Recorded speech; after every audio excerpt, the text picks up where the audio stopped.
Coming to you live from our Auckland Park studios, this is Prime News on SABC 3. Here are the top stories making headlines this evening. The National Prosecuting Authority says it would enroll the reopening of the inquest into the death of anti-apartheid activist and Black Consciousness Movement founder and leader, Steve Biko. We will have to wait until he concludes his evidence, which is likely to be on the 22nd of September. Parliament's ad hoc committee investigating the allegations made by KwaZulu-Natal Police Commissioner Lieutenant General Ntantam Mkhwanazi will only hear his oral evidence in late September or early October.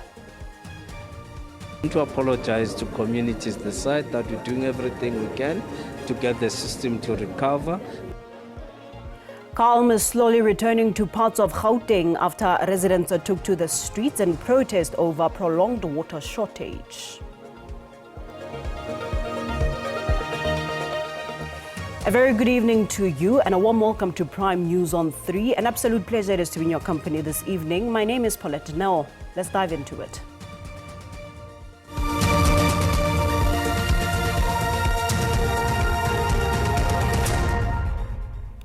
The National Prosecuting Authority will on Friday this week enroll the reopening of the inquest into the death of anti-apartheid activist and Black Consciousness Movement founder and leader, Stephen Bantu Biko. Biko died 48 years ago on 12 September 1977 after he was allegedly tortured by the then apartheid regime. A formal inquest was held in November 1977, which found that Biko allegedly sustained the injuries during a scuffle with the special branch members. To date, no one has been prosecuted for the death of Biko. The NPA says that the main goal of the reopening the inquest is to lay before the court evidence that will enable the court to make a finding as to whether the death was brought about by any act or omission which prima facie involves or amounts to an offence on the part of any person. To this now, Parliament's ad hoc committee that is investigating the allegations made by KwaZulu-Natal Police Commissioner Lieutenant General Ntantam Mkhwanazi will only hear oral evidence from Mkhwanazi in late September or early October. This as Mkhwanazi prepares to give testimony to the Madanga Judicial Commission of Inquiry on the 17th of September for a period of about 5 days. The committee is competing for witnesses with the Madanga Commission. While it wanted to immediately call Mkhwanazi as a first witness, it has been informed that Mkhwanazi will only be available after the 22nd of this month. Even then, he will still need to give a statement to the ad hoc committee's evidence leaders before testifying. We will only be able to engage with him on behalf of this committee, the Honourable Committee, after the 22nd of September. We have to prepare our statement. Obviously, we'll be assisted by the fact that there'll be ground that the Commission has already covered, which we don't have to cover. The delay has caused some frustration to some lawmakers as the committee must finish its work by the end of October. We want Mkhwanazi as number one. If you can't get him through lovey-dovey approach, subpoena him. We are not doing anything outside the terms of reference. While the EFF and Action SA called for Mkhwanazi to be subpoenaed before he appears at the Madanga Commission, that call was shot down.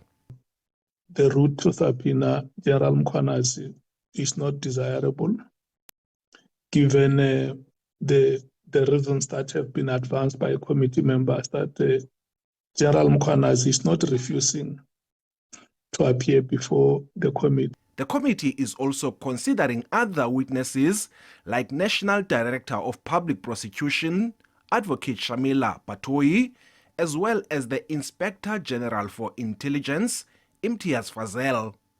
Ulilani Philip, SABC News, Parliament. We shift our focus to this now. Calm is slowly returning to parts of Johannesburg after residents took to the streets in protest over prolonged water shortage. In Westbury, tensions flared as police fired rubber bullets to disperse crowds during an escalating demonstration. Meanwhile, in Ebony Park, Midrand, frustrated residents also rallied against the ongoing water crisis that continues to disrupt daily life. Authorities remain on high alert as communities demand urgent action. Gauteng government says the voices of protesting residents have been heard. Off pump station, there's some technical problems that we had experienced a few days ago, so the system has to recover. It will take time for it to recover, and it forces us to do throttling to allow the system to recover. And that is what we're experiencing in the north, in the Ivory Park area, and this side in the western area, and of course in Rivali and those areas, because those ones are supplied through the commando system, which supplies a much bigger area in Johannesburg, and that is why we're affected. So I want to apologize to communities this side that we're doing everything we can to get the system to recover. I can assure you the matter of water has been brought to our attention. The executive mayor has brought some immediate suggestions that he wants us to attend to bring all the water suppliers, especially rainwater. Yesterday we had an emergency discussions with the Minister of Water, meeting all our mayors as well as the MECs responsible for this function, so that we can resolve and attend to this matter. But I want to assure those communities that are on the streets, those that are raising matters, your voice has been heard. Rise Mzansi, Good Party and Build One South Africa remain mum about a possible merger between the three of them ahead of next year's polls. Whilst details remain sketchy, Busa has indicated that it will release a joint statement with those it intends to enter into an agreement with in the coming weeks. Rise Mzansi says it has been talking to various parties. The local government elections that are expected to take place in November 2026 are anticipated to be hotly contested. There are currently 472 political parties that are registered with the IEC. Amongst them are Rise Mzansi, Patricia de Lille's Good Party and Musi Maimani's Build One South Africa. The three parties are reported to be in talks about the possibilities of going to the polls together.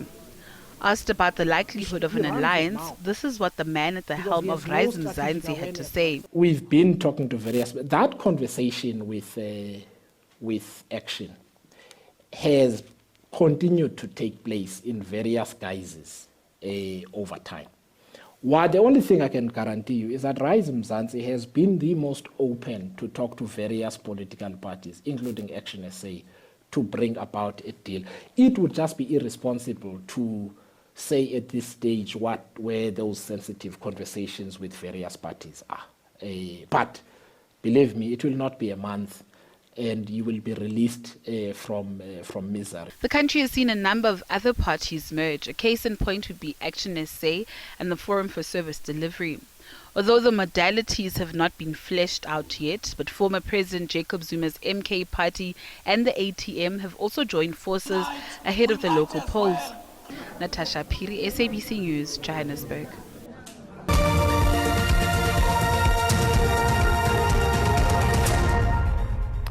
Welcome back. Let's now take you to the Western Cape, where National Police Commissioner General Fanima Semola has confirmed the arrest of a 49-year-old suspect in connection with a double murder in Kraaifontein. The suspect is linked to 4 other murders in the area. A firearm believed to have been used in the killings was reportedly discovered hidden in a local shop owned by foreign nationals who have also been taken into custody. I'm also pleased to announce that, having registered yet another breakthrough following the murder of a man at the Athlone Magistrates Court on Friday morning, I therefore confirm that a 24-year-old suspect has been arrested for the murder at the Athlone Court last week Friday. The suspect was found admitted at a local hospital with gunshot wounds he sustained during the shooting with other gang members. I'm sure you'll recall that this very specific suspect was We have his videos from the court, which when he was shooting, he was quite very clearly identifiable. That's why we were able to get him easily in the health institution where he was. It says former Umzimkhulu municipal manager Zweliphansi Skhosana, charged with the 2017 murder of former ANC councillor Sindiso Makaka, should be denied bail as he is likely to jeopardize the state's case. Skhosana was rearrested in July this year after he was first arrested in 2019 but later released when the charges were provisionally withdrawn. Sindiso Makaka, who was a former ANC Youth League Secretary General, was allegedly killed because he opposed the escalating building costs of a memorial hall in Umzimkhulu municipality, which increased from 4 million rand to more than 37 million. Former Umzimkhulu municipal manager Zweliphansi Skhosana's defense attorney argued that he should be granted bail as the other two accused in the matter were out on bail of 10,000 rand each. Investigating officer, Warrant Officer Jim Sikano, said under cross-examination that the accused was one of the alleged masterminds in the murder and that he funded the hitmen. The state further alleges that Skhosana had paid hush money to convicted hitman Spusiso Ngengwa, who implicated him and the two accused. The bail ruling is expected on the 23rd of September. Now for this, experts say that large metros are increasingly becoming the drivers of change in both the economy and society. However, Secretary General of the World Association of Major Metropolitans, Jody Vakeri, has warned that effective local government is sometimes hampered by coalitions. The Gauteng government held a seminar on the role of subnational and regional government in the global governance space. Local government authorities face pressure to ensure sustainable funding as urban populations grow. According to Jody Vakeri, Secretary General at the World Association of Major Metropolises, effective local government is sometimes hampered by complex coalitions. He adds that when the money runs dry, municipalities are usually the first to feel the pressure, with national authorities tightening or restricting funding even as demands on municipalities continue to grow. If you are the African Development Bank, or if you are the Saudi Fund for Development, it's so easy just to blame the other side. But I believe now more and more organizations, they are understanding that it's not enough to say this, that capacity is there to deliver in local governance and regional governance. It's their ability to make the money available to them that's lacking. Gauteng Finance MEC Lebogang Maile says a growing population in the province places a major burden on resources. We're looking at partnership with the private sector because, as I've said, the resources we have are not enough. And the private sector can only invest in public infrastructure and in the public sector if they see that we use resources efficiently. Maile says about 13 billion rand has been invested this year into infrastructure development, while the provincial government works with municipalities for better outcomes on this front. Nosipho Khatebe, SABC News, Johannesburg. The city of Johannesburg is gearing up to host one of the biggest events on the global calendar. That's the G20 Leaders Summit in November. Joburg Mayor Dada Morero says despite some challenges, the city of Johannesburg has made some good progress in its preparations. Has previously proved its mettle when it comes to hosting global events. And once again, all eyes will be on the country as it bids to deliver a successful G20 Leaders Summit in November. This is the first time South Africa and the African continent will be hosting the G20 Summit.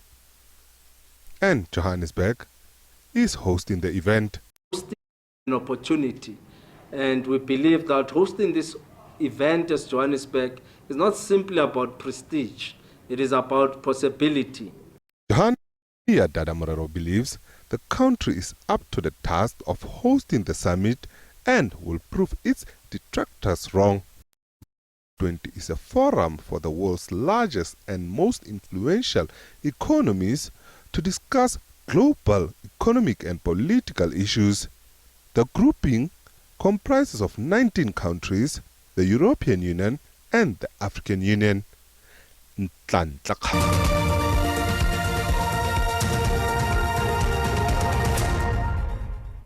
Thank you for staying with us. Let's take you further afield, where there have been mounting calls for peace and dialogue following the deadly protests in Nepal.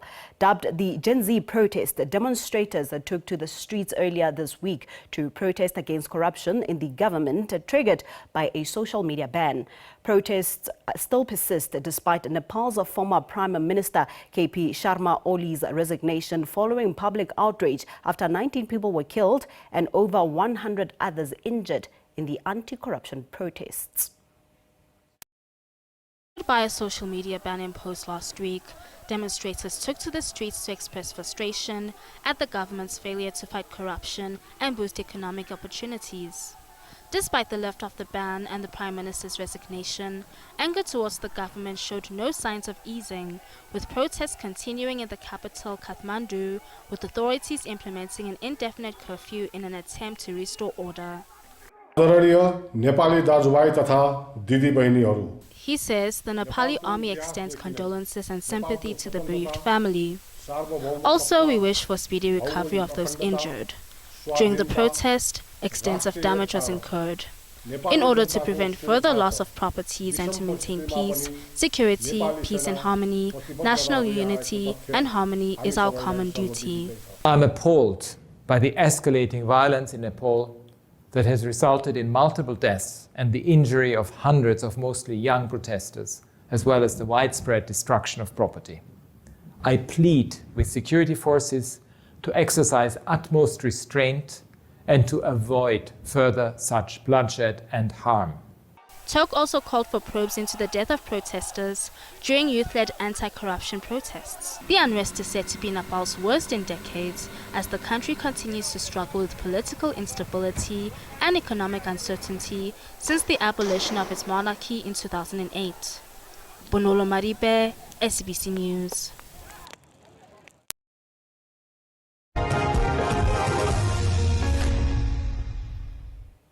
And in your sports news this evening, let's start first with cricket. South Africa's national women's cricket team was sent on its way at a send-off ahead of the ICC Women's Cricket World Cup that gets underway on the Indian subcontinent later this month.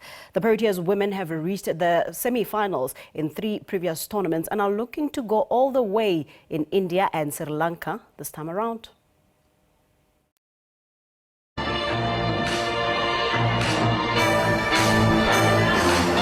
It was another festive send-off for South Africa's most successful national women's team as they gear up for the World Cup.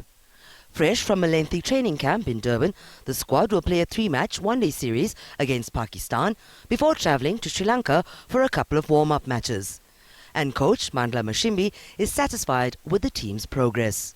I think that was important. I think the camp we had in Durban, 10-day camp, a bit long, but I asked a lot of things from the girls and they actually responded beautifully. And they also just kind of like gauge where the game is at. Going into Pakistan, it's basically for us to be hitting that final nail on the ground and then make sure that we're ready for the World Cup.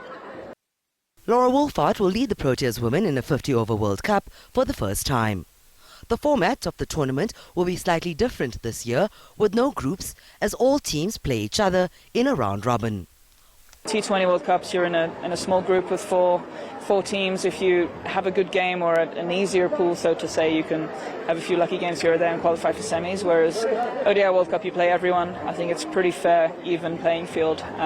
We'll have to play good cricket for the full 5 weeks that we're there. I think if you make the semis at the end of that, you've played good cricket. The Proteas will fly to Lahore in Pakistan on Thursday with their first warm-up ODI set for the Gaddafi Stadium on September the 16th. Samantha Mari, SABC News, Johannesburg. And now for some football news. Preparations are underway for the MTN 8 final in Mbombela, Mpumalanga. The most anticipated final between Orlando Pirates and Stellenbosch FC will be staged at the famous Mbombela Stadium on Saturday. Soccer fans have been urged to arrive early to avoid any disappointments. Putting final touches to stage penultimate shutdown. Orlando Pirates and Stellenbosch FC will face off once again this Saturday. Tickets for MTN 8 finals are sold out, but MTN is running a competition. We encourage fans out there that are still looking for tickets, because we still have a few, part one on our side, to come and engage with us and have a chance to win, tickets in the competitions that we'll be running. The stadium will open at 11 a.m. and there will be a park and ride across the province. By the early bird parkings around the stadium, more especially from the spectators will be coming from the western part on the N4. We have a parking before they reach the stadium. We can accommodate over 3,000 vehicles. For people who will be coming from the R37 road, Leidenburg, Limpopo. Kickoff is at 6 p.m. Dumela Machogo, SABC News, Mbombela. Let's now give the reins to the weather desk to see what the weather has in store for us. Don't touch that dial.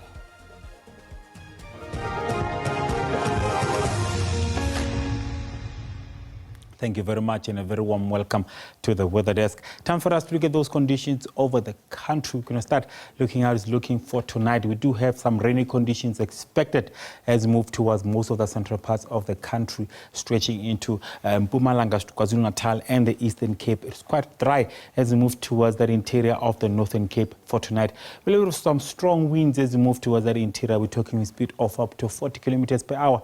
Can gust up to 45 kilometers per hour for tonight. For tomorrow, similar conditions. We do have a trough that's sitting over that interior of the Northern Cape. Rainy conditions still expected over KwaZulu-Natal, stretching into the southern parts of the Eastern Cape and Western Cape, stretching into Fernandel, Alexander Bay and also Springbok for tomorrow. It's going to be a cloudy day as we move into the northwest, stretching towards Gauteng, Mpumalanga and also Free State. Looking at some warnings for tonight, it is a level 2 warning of some damaging winds as we move into that interior of the Northern Cape, stretching into parts of the Northwest and Free State. That's why we had that wind speed of up to 45 kilometers per hour for tonight. It is a level 2, meaning minor impacts are expected over those areas for tonight. For tomorrow, it is just some runaway fire conditions. Remember, it is dry, it is windy. Temperatures are increasing over those areas. That is why we have those runaway fire conditions over most of the central parts of the country. And also, as we move into parts of Mpumalanga, Limpopo, and also KwaZulu-Natal. Overnight temperatures,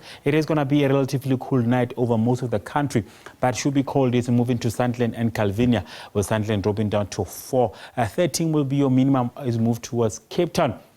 Bloemfontein dropping down to 14, 13 over Johannesburg, 16 will be a minimum over Musina. Maximum temperatures for tomorrow, it is quite a hot day over KwaZulu-Natal, with Richards Bay expecting scorching temperatures with a high of 38, in Mbombela at 32. Hot conditions over Musina with a high of 35, Upington at 30. Cool conditions as we move towards Sandton, stretching all the way into the mother city, with the mother city dropping down to 19 for tomorrow. That's all the weather I have for you. Stay tuned.